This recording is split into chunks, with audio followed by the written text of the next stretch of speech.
Everyone, so today we will discuss about the topic plant layout. So let's start. Plant layout होता क्या है? जब भी हम अपनी ऑर्गेनाइजेशन स्टार्ट करते हैं, हमारी जो ऑर्गेनाइजेशन है उसमें हम क्या करेंगे, कोई ना कोई गुड्स बनाएंगे, कोई सर्विस बनाएंगे जो हम अपने कस्टमर्स को सर्व करेंगे. सो उन गुड्स को बनाने के लिए, उन सर्विसेज को बनाने के लिए जो मशीनरी होती हैं, इक्विपमेंट होते हैं, वो यूज किए जाते हैं. अब एक ऑर्गेनाइजेशन है, उसमें मशीनरी है, इक्विपमेंट है, जो भी हमारी इंडस्ट्री में हमें अपने गुड्स बनाने हैं उसके लिए जितनी भी मशीन या इक्विपमेंट यूज होंगे उनको अच्छे से अरेंज करना, ये हमारा किसके अंडर आता है? प्लांट लेआउट के अंदर आता है. Plant layout refers to the arrangement of physical facilities such as machinery, equipment, furniture etcetera within the factory building. यानी कि प्लांट लेआउट क्या है? जो भी आपकी बिल्डिंग है, जो भी आपका फैक्ट्री का एरिया है, उसके अंदर अपने प्रोडक्ट को बनाने के लिए जो भी आपको मशीनरी चाहिए होती है, इक्विपमेंट चाहिए होते हैं, फर्नीचर चाहिए होते हैं, उन्हें एक सिस्टमैटिक मैनर में अरेंज करना कि आप उन्हें कैसे अरेंज करोगे, उनकी अरेंजमेंट किस वे की होगी, ये सब डिसाइड करना किसके अंडर आता है? आपके प्लांट लेआउट के अंदर आता है. अब वो हम जो अरेंजमेंट करते हैं वो किस मैनर में होती है कि जो भी हमारी अरेंजमेंट हो वो हमें क्या अवेल करे कि हमारा क्विकेस्ट फ्लो ऑफ मटेरियल हो, यानी कि ज़्यादा से ज़्यादा जल्दी हमारी प्रोडक्शन हो, प्रोडक्शन की स्पीड बढ़ जाए. एक मशीन से दूसरी मशीन में जब हमारा प्रोडक्ट जाता है उसके बीच में ज़्यादा टाइम कंज्यूम ना हो, क्विकली हम प्रोडक्शन कर सकें एंड हमारी कॉस्ट कम से कम आए. सो हमारा प्लांट लेआउट क्या है? Plant layout is a decision of the physical facilities कि हम उन्हें कैसे अरेंज करेंगे कि जो भी हमारी फिजिकल फैसिलिटीज हैं, मशीनरी है, इक्विपमेंट्स हैं, फर्नीचर है, which is used in production process, जो भी हमारी प्रोडक्शन प्रोसेस में फिजिकल फैसिलिटीज को हम यूज करते हैं उन्हें कैसे अरेंज करना है, दैट इज प्लांट लेआउट. और वो अरेंजमेंट कैसी होनी चाहिए जिससे हमारी कॉस्ट कम से कम हो जाए और क्वालिटी और क्विकनेस ज्यादा से ज्यादा हो जाए. सो वो हमारा क्या होता है? प्लांट लेआउट होता है. Now, definition of plant layout. According to Riggs, the overall objective of plant layout is to design a physical arrangement that most economically meet the required quantity of output. यानी कि जो output, जितनी आपके customers की demand है उसको meet करने के लिए, जितनी आपको डिमांड के लिए सप्लाई करनी है, यानी कि जितनी आपको प्रोडक्शन करनी है वो कम से कम कॉस्ट पे हो और अच्छी से अच्छी क्वालिटी पे हो, इस तरीके से अपनी फिजिकल फैसिलिटीज को अरेंज करना क्या कहलाता है? क्या कहते हैं? Plant layout. So arrangement of physical facilities so that it provide economy in quality and production, that is known as plant layout. कि हमारी जो फिजिकल अरेंजमेंट्स हैं उन्हें इस तरीके से ऑर्गेनाइज करना, मशीन्स को, इक्विपमेंट को इस तरीके से लगाना, इस तरीके से अरेंज करना कि जो हमारी प्रोडक्शन प्रोसेस है वो क्वालिटेटिव हो, सही क्वांटिटी प्रोड्यूस करे और हमारी कॉस्ट कम से कम आए, उसको हम क्या बोलेंगे? Plant layout. अब importance of plant layout. Plant layout की क्या क्या इंपॉर्टेंस होंगी हम हमारी, अब आप खुद अपने माइंड में लेके देखिए कि आपकी एक ऑर्गेनाइजेशन है, उसमें आप क्या कर रहे हो? आप अपनी मशीनरी को इस तरीके से अरेंज कर रहे हो कि आपकी जो प्रोडक्शन है वो सही क्वांटिटी में हो जाए, सही क्वालिटी में हो जाए और जो वेस्टेज है वो भी कम हो एंड आपकी कॉस्ट कम से कम आए. सो क्या बेनिफिट होंगे? क्या आपको उससे इंपॉर्टेंस मिलेंगी? आधी इंपॉर्टेंस तो हमारी मीनिंग में खुद आ जाती है कि हमारी जो कॉस्ट है वो कम हो जाएगी. अगर हम प्लांट लेआउट अच्छा रखते हैं तो हमारी कॉस्ट कम होगी, क्वालिटी मेंटेन होगी, क्वांटिटी मेंटेन होगी और हमारी जो वेस्टेज है वो कम हो जाएगी. बाकी हम वन बाय वन डिस्कस करते हैं. It is a long term commitment कि जब आप प्लांट लेआउट बनाते हो तो मशीनरी जो अरेंज करते हो ना, वो आप किस तरीके से अरेंज करते हो कि आप लॉन्ग टर्म का सोच के चलते हो. ऐसा नहीं है कि आज आपने जो अरेंजमेंट की कल आप फिर से अरेंजमेंट चेंज कर रहे हो, परसों आप फिर से सीक्वेंस चेंज कर रहे हो. अगर आप डेली ऐसे ही सीक्वेंस को चेंज करते रहोगे तो वो कितना टाइम वेस्ट करेंगी और कोई भी ये समझ नहीं पाएगा. अब आपका एक पर्टिकुलर फ्लो बन जाता है ना, तो आपके जो लेबर काम कर रहे हैं उन्हें भी एक आदत हो जाती है, हैबिचुअल हो जाती है कि हमारी मशीनरी कैसे वर्क कर रही है. अगर आप रोज उसे चेंज करते रहोगे तो वो सबके लिए डिफिकल्ट होगा और टाइम भी कंज्यूम करेगा. इसीलिए प्लांट लेआउट क्या करता है? जब आप अपनी मशीनरी की अरेंजमेंट डिसाइड करते हो तो वो लॉन्ग टर्म कमिटमेंट आपको प्रोवाइड करता है कि अब लॉन्ग टाइम तक यही हमारी सीक्वेंस फॉलो रहेगी. It facilitate the production process, minimise material handling, time and cost and allow flexibility in operation. यानी कि हम इस तरीके से अरेंज करते हैं कि हमारी प्रोडक्शन जल्दी हो, प्रोडक्शन में क्विकनेस आ जाती है कि हमारी ज़्यादा से ज़्यादा क्वांटिटी प्रोड्यूस की जाए, और हमारी मटेरियल हैंडलिंग यानी कि उसके बीच में एक मशीन से दूसरी मशीन पे जब हमारा प्रोडक्ट जाता है उसके बीच में ज़्यादा टाइम कंज्यूम ना हो और हमारा कॉस्ट भी हम सेव कर सकें। सो ये हमारी इंपॉर्टेंस होती है किस चीज की, प्लांट लेआउट की, कि एक अच्छा प्लांट लेआउट होगा तो वो हमें फ्लेक्सिबिलिटी प्रोवाइड करेगा, कॉस्ट और टाइम हमारा सेव करेगा। It facilitate easy production flow, make economic use of the building, promote effective utilization of manpower। कि ये क्या फैसिलिटेट करता है कि हमारा प्रोडक्शन फ्लो इजी हो जाएगा, यानी कि हमारी प्रोडक्शन स्मूथली प्रोडक्शन होगी क्योंकि हमने मशीन को इस तरीके से अरेंज किया है कि जो हमें फ्लेक्सिबिलिटी प्रोवाइड कर रही है। सो हमारी जो प्रोडक्शन की फंक्शनिंग है वो स्मूथ होगी, इकोनॉमिक होगी, यानी कि कॉस्ट हमारी कम आएगी, और जो भी हमारे पास मैन पावर है, रिसोर्सेज हैं, उनका हम इफेक्टिव यूटिलाइजेशन करेंगे और ऑप्टिमम यूटिलाइजेशन करेंगे। It affect the flow of material and process, labour efficiency, supervision and control. अब आप खुद देखो कि आपने अगर अच्छे से अरेंज की हैं तो आपको सुपरविजन की रिक्वायरमेंट नहीं होगी, यानी कि आपके जो सुपरविजन की कॉस्ट है वो भी कम हो जाती है। अगर आपने अच्छा प्लांट लेआउट किया है तो आपकी सुपरविजन की कॉस्ट भी कम हो जाती है। और जो आपका स्पेस है, अब आप प्लांट लेआउट कैसे डिसाइड करते हो कि आपके पास कितना एरिया है, उस एरिया के हिसाब से आप अपनी मशीन की कैसे आपको अरेंज करना है, सीक्वेंस डिसाइड करते हो। तो इसका मतलब आप उस एरिया की भी फुलर यूटिलाइजेशन करते हो। सो ये सब आपकी क्या थी, Importance of plant layout। Now some objectives of plant layout। Objective and importance similar ही हैं, वही जो हमारी इंपॉर्टेंस होती है उन्हीं को फुलफिल करना हमारा ऑब्जेक्टिव होता है प्लांट लेआउट का। जैसे फर्स्ट है proper and efficient utilisation of available floor space, यानी कि हमारा फर्स्ट ऑब्जेक्टिव क्या है कि प्लांट लेआउट ऐसा होना चाहिए जो भी हमारा एरिया है, फ्लोर स्पेस है, उसको पूरा यूटिलाइज करे। ऐसे नहीं कि एक कोने कोने में हमने सारी मशीन लगा दी, बाकी एरिया ऐसे ही खाली पड़ा है, तो हमारा सारा एरिया फुलर यूटिलाइजेशन उसकी होनी चाहिए। To ensure that work proceed from one point to another point without any delay, कि एक जगह से दूसरी जगह पे, एक मशीन से दूसरी मशीन पे जो हमारा काम जा रहा है वो बिना किसी डिले के जाए, बिना किसी देरी के, टाइम कंज्यूमिंग के जाए, इजीली मींस हमारा टाइमली फ्लो हम करें, ऐसी हमारी प्लांट लेआउट होनी चाहिए। प्रोवाइड इनफ प्रोडक्शन कैपेसिटी, यानी कि उसकी प्रोडक्शन कैपेसिटी जितनी हमारी डिमांड है उतनी वो प्रोडक्शन कर सके, उतनी क्वांटिटी वो प्रोड्यूस कर सके, इस तरीके से हमें अरेंज करना चाहिए। मटेरियल हैंडलिंग हमारी कम हो जानी चाहिए। रिड्यूस हैजार्ड्स ऑफ पर्सनल्स, यानी कि जितने हमारे लेबर वर्क कर रहे हैं, एम्प्लॉयज वर्क कर रहे हैं, उनकी सेफ्टी को माइंड में रखते हुए आपको प्लांट लेआउट रखना चाहिए। यानी कि अगर आपने मशीन अरेंज करी है तो उनके बीच में आपको गैप प्रोवाइड करना है ताकि आपके जो लेबर हैं वो मूवमेंट कर सकें। ऐसा नहीं कि आपने मशीनरी इतनी पास पास लगा दी कि लेबर मूव ही नहीं कर सकते, अगर वो मूव करने की कोशिश करते हैं तो उनको कोई इंजरी हो सकती है। इंक्रीज एम्प्लॉय मोरल, और वो इस तरीके से अरेंज होनी चाहिए कि जो भी आपके एम्प्लॉयज हैं उनकी मोरल अप हो। रिड्यूस एक्सीडेंट, यानी कि सेफ्टी आप इंश्योर करोगे तो एक्सीडेंट ऑटोमेटिकली रिड्यूस हो जाएंगे। Provide ease of supervision and control, कि आपकी अरेंजमेंट इस तरीके से होनी चाहिए कि जहां पे ज्यादा सुपरविजन की रिक्वायरमेंट ना हो, ज्यादा कंट्रोल की रिक्वायरमेंट ना हो, वो इतना सिस्टमेटिकली फ्लो होनी चाहिए कि उस पर ज्यादा सुपरविजन रिक्वायर्ड ही ना हो, उसकी कॉस्ट ना लगे। Provide employ safety and health, ये वही सेम पॉइंट है, अलग वर्डिंग में है। अलाउ ईज ऑफ मेंटेनेंस, कि आप इजीली उसे मेंटेन कर सको, यानी कि आपकी मशीनरी होती है उन्हें मेंटेनेंस की जरूरत होती है, टाइम टू टाइम उन पे ऑयलिंग करनी होती है, ग्रीसिंग करनी होती है, तो अगर उनकी जो मेंटेनेंस करनी है उसके लिए जितना एरिया रिक्वायर है मशीन के आसपास उतना एरिया रहना चाहिए, इतनी टाइटली वो एक दूसरे से अटैच नहीं होनी चाहिए, हम इजीली मेंटेनेंस कर सके, वो हमारे पास स्पेस होना चाहिए। हमारी प्रोडक्टिविटी इंप्रूव होनी चाहिए और हमारी कॉस्ट को क्या होना चाहिए, रिड्यूस होना चाहिए। अब कौन कौन से ऐसे फैक्टर्स हैं जो इन्फ्लुएंस करते हैं आपके प्लांट लेआउट को, यानी कि आप कैसे अरेंजमेंट करोगे, वो आप किस बेसिस पे डिसाइड करते हो, कौन कौन से फैक्टर आपके डिसीजन को क्या करते हैं, अफेक्ट करते हैं। सबसे पहले factory building. The nature and size of the building determines the floor space available for layout, कि आपकी बिल्डिंग का साइज कितना है, कैसे नेचर की है, जितना साइज होगा उसी के अकॉर्डिंग आप क्या करते हो, डिसाइड करते हो कि मशीन कैसे लगेंगी। अगर आप माइंड में लेके चलो कि हमारे पास बहुत ज्यादा साइज है और एक्चुअल में आपके पास 2 रूम जितना साइज है, तो जो आपके पास एक्चुअल में है उसी बेस पे आप क्या करोगे, अरेंजमेंट करोगे। सो जो आपकी फैक्ट्री बिल्डिंग है उसका साइज क्या है, उसका नेचर क्या है, उसके बेस पे आपको प्लांट लेआउट डिसाइड करना होता है।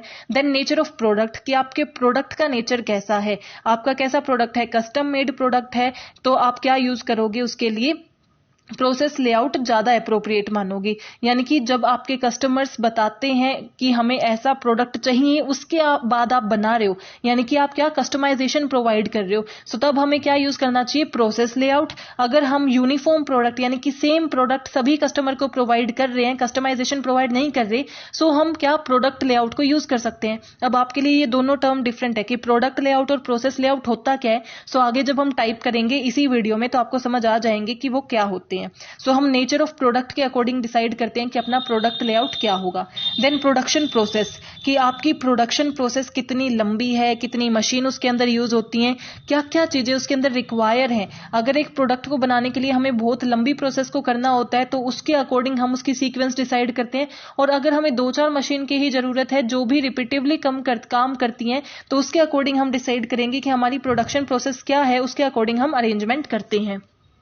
टाइप ऑफ मशीनरी, कि हमारे पास किस टाइप की मशीन है, उसके बेस पे भी हम डिसाइड करते हैं कि हमें कैसे अरेंजमेंट करनी है। जैसे जो जनरल पर्पस मशीन है, जनरल पर्पस मशीन क्या होती है, जो हर पर्पस के लिए यूज कर ली जाती है, ऑलमोस्ट सभी प्रोडक्ट में यूज की जाती है। और स्पेशल पर्पस मशीन क्या होती है, जो एक पर्टिकुलर प्रोडक्ट के लिए, एक स्पेशल प्रोडक्ट के लिए ही यूज की जाती है। So general purpose machine are often arranged as a process layout, कि जो हमारा प्रोसेस लेआउट होता है उसमें हम जनरल पर्पस मशीन को यूज करते हैं, और स्पेशल पर्पस मशीन किसमें, प्रोडक्ट लेआउट में यूज की जाती हैं। तो हम ये देखते हैं कि हमारी मशीनरी कैसी है, उसके बेस पे हमें अरेंजमेंट करनी होती है। रिपेयर एंड मेंटेनेंस, की हमारी मशीन्स की रिपेयरिंग कैसे होती है, मेंटेनेंस कैसे होती है, उन्हें रिपेयर करने के लिए वहीं पे रिपेयर हो जाती है या कहीं और ले जाना पड़ता है, तो हमें उनके आसपास कितने स्पेस की रिक्वायरमेंट होगी, उसके बेस पे हम अपनी अरेंजमेंट को डिसाइड करते हैं। देन ह्यूमन नीड, यानी कि एक ह्यूमन की जो वहां वर्क करते हैं, उन्हें वॉशरूम्स चाहिए, लॉकर चाहिए, ड्रिंकिंग वाटर के लिए वहां पे कुछ चाहिए, जो जो एरिया उसे चाहिए है, उनको माइंड में रखते हुए ही आप क्या करोगे, मशीन को कितना एरिया देना है ये डिसाइड करोगे, उनके अरेंजमेंट को डिसाइड करोगे।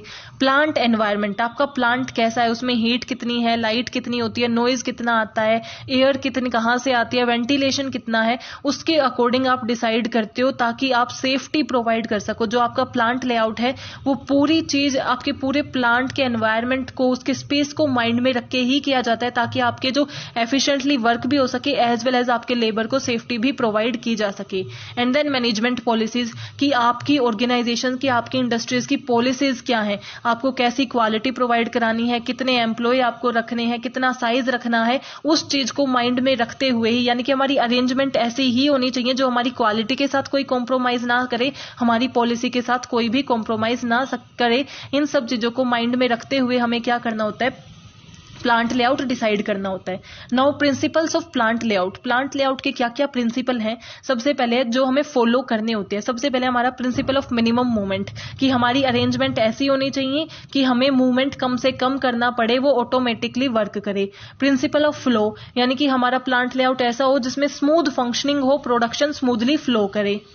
प्रिंसिपल ऑफ स्पेस, यानी कि जितना भी हमारे पास एरिया है, जितना भी स्पेस है, उसका फुलर यूटिलाइजेशन हो, उसका ऑप्टिमम यूटिलाइजेशन हम करें, उसको सारे को यूज करें, वो हमारा क्या होना चाहिए, प्रिंसिपल होता है। देन प्रिंसिपल ऑफ सेफ्टी, यानी कि जो भी हमारे लेबर्स हैं, वर्कर्स हैं, उनकी सेफ्टी को इंश्योर करना भी हमारा क्या है, प्रिंसिपल है। प्रिंसिपल ऑफ फ्लेक्सिबिलिटी, कि हमारा जो प्लांट लेआउट है वो हमें फ्लेक्सिबिलिटी प्रोवाइड करता हो, कि अगर हमें फ्यूचर में उसे चेंज करना है तो हम उसे इजिली चेंज कर सके, इतनी रिजिडिटी ना हो कि हम उसे चेंज ही ना कर पाए। प्रिंसिपल ऑफ इंटरडिपेंडेंस, कि वो एक दूसरे पे डिपेंड होने चाहिए, एक जो प्रोडक्ट है वो दूसरे पे डिपेंड होता है, दूसरा तीसरे पे डिपेंड होता है, तो उस इंटरडिपेंडेंस को फॉलो करते हुए ही आपको प्लांट लेआउट बनाना होता है। प्रिंसिपल ऑफ ओवरऑल इंटीग्रेशन, पूरी ऑर्गेनाइजेशन को सेम तरीके से रख के हमें अपने प्लांट लेआउट को डिसाइड करना होता है। And principle of minimum investment, कि हमारी कॉस्ट और इन्वेस्टमेंट सबसे कम लगे और इफेक्टिवनेस हमारी सबसे ज्यादा हो, ये प्रिंसिपल भी हमें अपने माइंड में रखना होता है। यही हमारे क्या है, प्रिंसिपल्स ऑफ प्लांट लेआउट, जो हमें जब भी हम प्लांट लेआउट डिसाइड करते हैं उस टाइम पे हमें फॉलो करने होते हैं। नाउ टाइप ऑफ लेआउट, अभी हमने ऊपर डिस्कस किए थे, एक प्रोडक्ट लेआउट होता है, एक प्रोसेस लेआउट होता है, लेकिन हम समझ नहीं पा रहे थे कि वो होते क्या हैं। तो अब आपको समझ आएगा कि प्रोडक्ट लेआउट क्या होता है, प्रोसेस लेआउट क्या होता है, फिक्स्ड पोजीशन लेआउट क्या होता है और कंबाइंड ग्रुप लेआउट क्या होता है। तो सबसे पहले आपका प्रोडक्ट लेआउट। प्रोडक्ट लेआउट को हम लाइन लेआउट भी बोलते हैं, और ये ऐसा लेआउट है जिसके अंदर मशीन और इक्विपमेंट उस तरीके से अरेंज किए जाते हैं जो हमारे पर्टिकुलर प्रोडक्ट की रिक्वायरमेंट है। फॉर एग्जांपल, आप कोई बिस्किट बना रहे हो तो वो आपके क्या होंगे, ऐसे बिस्किट होंगे कि आपको सबके लिए सेम बिस्किट बनाने हैं, सारे कस्टमर्स के लिए सेम होंगे, किसी के लिए आप कोई चेंज करके नहीं दे रहे हो। तो आपकी मशीन किस तरीके से अरेंज की जाएंगी जैसे वो प्रोडक्ट बनेगा, यानी कि पहली मशीन से लेके आखिरी मशीन किस तरीके से उनकी सीक्वेंस होगी, जो सीक्वेंस किस चीज की, हमारी प्रोडक्ट के बनने की। सो जब हमारी मशीन प्रोडक्ट की सीक्वेंस के अकॉर्डिंग अरेंज की जाती है, रिजिडली अरेंज की जाती है कि वो वैसी की वैसी ही रहेंगी, उसको हम क्या बोलते हैं, प्रोडक्ट लेआउट। अब प्रोडक्ट लेआउट में क्या करते हैं, हम होमोजीनियस प्रोडक्ट बना रहे हैं, एक ही प्रोडक्ट बना रहे हैं। जो हमने एग्जांपल लिया बिस्किट का, तो हमारा बिस्किट जैसे बनता है उसी फ्लो में हमने अपनी मशीन्स को अरेंज कर दिया है। और हम कैसी मशीन यूज करेंगे, स्पेशल पर्पस मशीन यूज करेंगे, क्योंकि हमारा पर्पस क्या है, एक पर्टिकुलर स्पेशल पर्पस है बिस्किट को बनाने का, उसी को फुलफिल करने के लिए हम अपनी मशीन को यूज कर रहे हैं। सो वो हमारी क्या हो जाएंगी, स्पेशल पर्पस मशीन होंगी। और एक प्रोडक्ट के अकॉर्डिंग जब हमारी सीक्वेंस को डिसाइड किया जाता है उसको हम क्या बोलते हैं, product layout. Under this, machine and equipment are arranged in one line depending upon the sequence of operation required for a product. एक प्रोडक्ट को बनाने के लिए जो ऑपरेशंस रिक्वायर्ड हैं उनकी जो सीक्वेंस होगी उसी के बेस पे हमारी क्या मशीन अरेंज की जाती है, यानी कि प्रोडक्ट के बेस पे जब हमारी मशीन अरेंज की जाती है उसको हम क्या बोलते हैं, हमारा प्रोडक्ट लेआउट बोलते हैं। और हम उस एक स्पेशल पर्पस मशीन का यूज करते हैं ताकि हम उसे बना सकें। ये हमारे क्या है, कुछ एग्जाम्पल हैं, जैसे पेपर मिल, आप कोई भी एग्जाम्पल ले सकते हो जिसमें हम एक ही प्रोडक्ट बना रहे हैं, उस एक प्रोडक्ट पे हमारी सारी मशीन्स फोकस करेंगी, उसी के अकॉर्डिंग हमारे ऑपरेशंस होंगे, उसको हम क्या बोलते हैं, हमारा प्रोडक्ट लेआउट।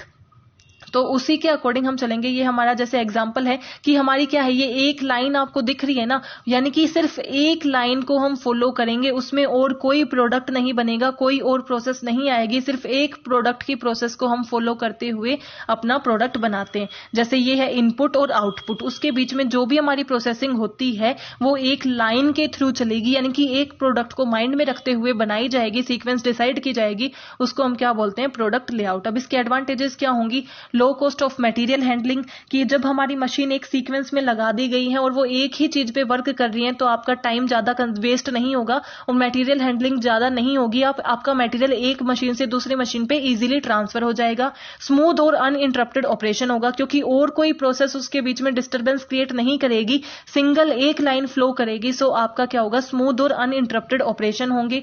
कॉन्टिन्यूअस आपका फ्लो होगा, आप लगातार उस पर वर्क कर सकते हो। इन्वेस्टमेंट की रिक्वायर्ड इन्वेंट्री के ऊपर और वर्क इन प्रोग्रेस के ऊपर कम होगी।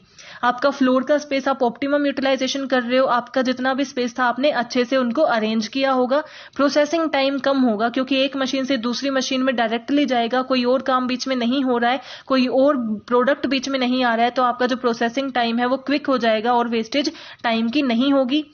ज्यादा हमें सुपरविजन की और इंस्पेक्शन की जरूरत नहीं होगी, क्योंकि हमें दिख रहा है सिंगल फ्लो है, ज्यादा इस पे सुपरविजन की जरूरत नहीं है, हम स्पेशल पर्पस मशीन्स का इसके अंदर यूज कर रहे हैं। बट इसके कुछ डिसएडवांटेजेस भी होंगी।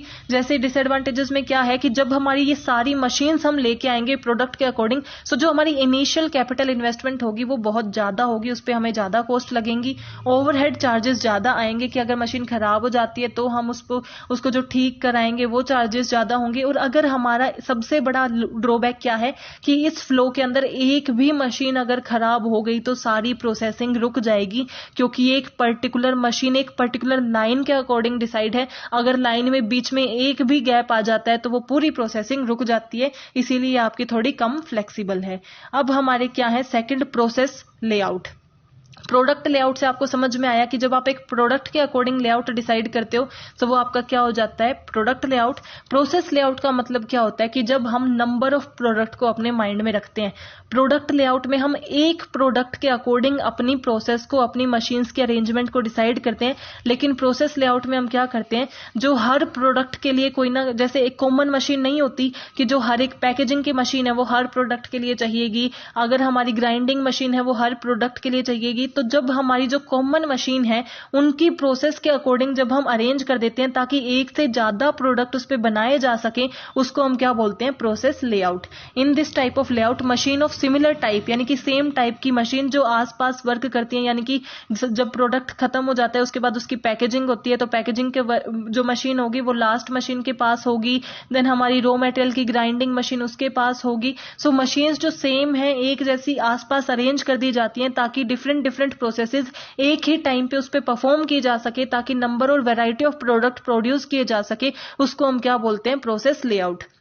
तो इसमें आप एक चीज को माइंड में नहीं रखते कि आप एक ही प्रोडक्ट नहीं बनाते, नंबर ऑफ प्रोडक्ट को माइंड में रखते हुए आप उसे क्या करते हो, उसकी अरेंजमेंट करते हो, उसको हम क्या बोलते हैं, प्रोसेस लेआउट। अब प्रोसेस लेआउट में क्या होगा कि एक प्रोडक्ट नहीं बनेगा, आपने क्या कुछ 5-6 मशीन आपके पास थी जो सेम वर्क करती हैं, हर जो प्रोडक्ट है उसके लिए वर्क करती हैं, कॉमन मशीन है, हर प्रोडक्ट में यूज की जाती हैं, उनको आप अरेंज कर देते हो और हर प्रोडक्ट के लिए आप यूज करते हो। उसमें पहला प्रोडक्ट भी चल रहा है, कहीं पे दूसरा प्रोडक्ट की भी प्रोसेसिंग चल रही है, उसको हम क्या बोलते हैं, हमारी प्रोसेस लेआउट। अब जब हम प्रोसेस लेआउट को फॉलो करते हैं, अब प्रोसेस लेआउट क्या है, प्रोडक्ट लेआउट से एकदम ऑपोजिट है। प्रोडक्ट में हम एक सिंगल प्रोडक्ट पे फोकस करते थे, इसमें हम वैरायटी ऑफ प्रोडक्ट पे फोकस करते हैं। उसमें हम क्या यूज करते थे, हमारी स्पेशल पर्पस मशीन, क्योंकि एक प्रोडक्ट को माइंड में रख के हम मशीन डिसाइड करते थे। इसमें हम क्या common machine, general purpose machine को माइंड में रखते हैं कि यूजुअली हर प्रोडक्ट में जो मशीन यूज होती है उनको हम अरेंज कर देते हैं एक प्रोसेस में, उसको हम क्या बोलते हैं, process layout. So process layout क्या एडवांटेजेस होंगे, जो हमारे ड्रॉबैक किस चीज के थे, प्रोडक्ट लेआउट के, वही हमारी एडवांटेजेस हो जाएंगी प्रोसेस लेआउट की, कि इसमें इनिशियल कैपिटल इन्वेस्टमेंट हमें ज्यादा नहीं चाहिए होती क्योंकि हम स्पेशल पर्पस मशीन यूज नहीं कर रहे, जनरल पर्पस मशीन का यूज कर रहे हैं। इसमें ओवरहेड कॉस्ट कम होती है और change in output design and volume can be more easily adapted to the output of variety of product. यानी कि क्योंकि आप वैरायटी ऑफ प्रोडक्ट बनाते हो तो अगर आपको कोई चेंज करना है तो आप इजीली अडेप्ट कर सकते हो। जैसे वो क्या था, आपका फिक्स्ड था, उसमें आप कोई चेंज नहीं कर सकते थे, जैसी मशीन हमने यूज कर ली वैसे की वैसे ही होगी। इसमें अगर हमें मशीन्स में चेंज करना है, प्रोडक्ट के कलर में चेंज करना है, उसके टेस्ट में चेंज करना है, तो हम इजीली आउटपुट के डिजाइन में चेंज कर सकते हैं। अगर एक मशीन खराब हो जाती है तो उससे पूरी प्रोसेस पे इफेक्ट नहीं आता क्योंकि हम जनरल पर्पस मशीन का यूज कर रहे हैं और एक पर्टिकुलर लाइन में हम फ्लो नहीं करते हैं। कुछ मशीन्स इकट्ठी हमारी प्रोसेस की, मतलब सेम जो मशीन होती है वो हमारी इकट्ठी गैदर कर दी जाती हैं और उन पे प्रोसेसिंग होती है, तो एक मशीन के खराब होने से सारी प्रोसेसिंग नहीं रुकती है।